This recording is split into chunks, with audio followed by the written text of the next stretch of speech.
Bonsoir. Alors là, vous voyez, je m'interroge. Je m'interroge sur le qualificatif à apporter à ce putain de match qu'on a vu cet après-midi. Je sais pas si c'est nul, si c'est désespérant, si c'est tout simplement ni fait ni à faire. Je comprends pas. J'ai eu une colère, mais vous avez pas idée, encore pire, qu'il y a 15 jours face à Nice. Parce que face à Nice, bon, c'est toujours dur de jouer face à eux.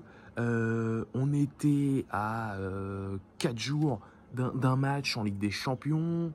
On n'a pas voulu en jouer. On a perdu 3-2. Et quand bien même c'était à domicile, bon, voilà, une défaite, ça peut arriver. Mais là, on est en déplacement chez le dernier de Ligue 1, Uber Eats. Alors, j'ai pas pour habitude de manquer de respect aux adversaires, et encore moins à Clermont, parce que les pauvres, ils vivent une saison compliquée, hein, et peut-être que j'aurai tort à la fin de la saison, mais en tout cas, là, ça sent plus la descente qu'autre chose. Mais avec l'équipe qu'on a, on est censé surperformer. Et quand bien même, le gardien adverse sort le match de sa vie, on a quand même les moyens d'en planter ne serait-ce qu'un bordel de merde. Au moins un. Eh ben non, rien. Voilà, on continue ce jeu de possession là, de merde. Hein. On a 800 passes à la fin du match et rien.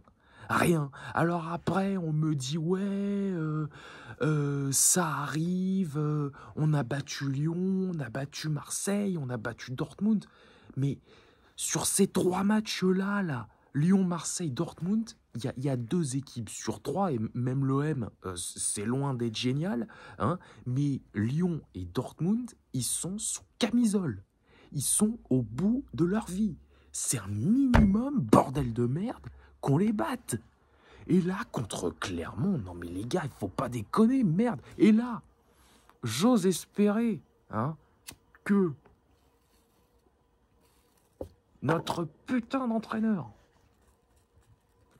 regarde le match entre Monaco et Marseille, parce qu'il y a une différence entre le football apparemment offensif que lui veut nous faire pratiquer et qui ne ramène rien, si ce n'est des matchs de merde, comme on en voit depuis le début de la saison. Parce que tout à l'heure, j'ai parlé des matchs contre Lyon, contre Marseille, etc. On me dit, ouais, jusque-là, on n'a pas grand-chose à lui reprocher, c'est le début, c'est ci, c'est là. Je rappelle, les 2 premiers matchs, complètement insipides, contre Lorient et Toulouse. Hein, qu'est-ce qu'on a eu encore? La défaite face à Nice, j'en ai parlé tout à l'heure. Donc à un moment, va falloir se poser les bonnes questions sur Enrique. Hein, et me dites pas que ouais, on a le temps, c'est ci, c'est là, c'est un projet à long terme. Non, ça c'est de la connerie ça. On n'a plus le temps, c'est fini. Donc, je reviens sur ce que je disais tout à l'heure. J'espère qu'Enrique a quand même un œil sur le match entre Monaco et Marseille, parce qu'il y a une différence entre son football offensif de pestiféré là et ce qui se passe à Louis II. Hein, parce que alors, je ne sais pas quelles étaient les intentions de Gattuso et du coach Monégas, que je ne me rappelle plus de son blaze, enfin on s'en fout, pour ce match-là, mais n'empêche que ça joue, ça marque, voilà. Et là il y a 2 partout, alors peut-être qu'il y aura eu un 3e but avant la mi-temps, j'en sais rien, et là, donc il y a ce match complètement naze contre Clermont tout à l'heure. Mercredi, on va à Newcastle. La semaine prochaine, dimanche prochain, on va à Rennes. C'est quoi le projet là? Parce que là, parti comme on est, mercredi, on va se faire désosser. Newcastle, ils sont sur une semaine absolument exceptionnelle. Ils ont battu Manchester City en Cup mercredi, je crois. Tout à l'heure, ils ont battu Burnley. Mercredi, à Newcastle, là, je me rappelle plus du nom de leur stade, peu importe, on va se faire démonter. Mais clairement. Et qu'on vienne pas me dire qu'on va faire un résultat contre Milan. Parce que après Newcastle, en Ligue des Champions, ce sera Milan aller-retour. On va les recevoir, je crois, et puis après on va aller chez eux, ou le contraire. Je maintiens ce que j'ai dit. si on n'a pas 7 points à la fin de la phase aller, hein, donc avant d'aller certainement à San Siro, les huitièmes, c'est pas la peine. Et puis de toute façon, dites-moi franchement, ce qu'on ferait en huitième de finale en jouant comme ça. Y a rien à garder aujourd'hui. Absolument rien. Je suis dans une colère, mais vous avez pas idée.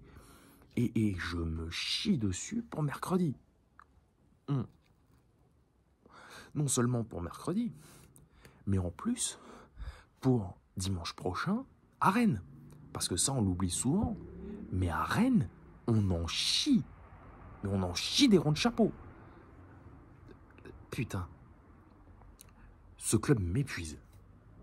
Mais clairement, ça m'épuise de voir des matchs là, comme ça. Là. C'est affligeant. C'est affligeant. Voilà. Et si par bonheur, on fait un résultat dimanche, hein, parce que la Ligue des Champions, ça c'est pas la peine, personnellement j'en ai rien à foutre, mais si on fait un résultat dimanche, eh ben, tout le monde va encore gober que ouais, Enrique c'est l'homme de la situation. J'ai vu quoi, c'était après le Classico la semaine dernière, ouais, personne va le toucher. Non, mais vous planez ou quoi? Ça va les gars? Oh, faut déstresser un peu là, c'est bon, hein. Enrique c'est pas un dieu, hein. Enrique, c'est un coach de merde. Je suis désolé, mais c'est un coach de merde. Parce que Enrique, tu lui enlèves le prime de la MSN là, en 2014, 2015, etc. Là, il n'a pas de carrière. Il a que dalle. C'est un coach lambda. Tu lui enlèves Neymar qui était chaud comme une braise en 2015. Messi, Suarez, etc. Un milieu Iniesta, Xavi, Busquets et mes couilles. C'est Jocelyn Gourvenec. Hein. Donc à un moment, ça va, quoi. C'est bon. Mais saoulé.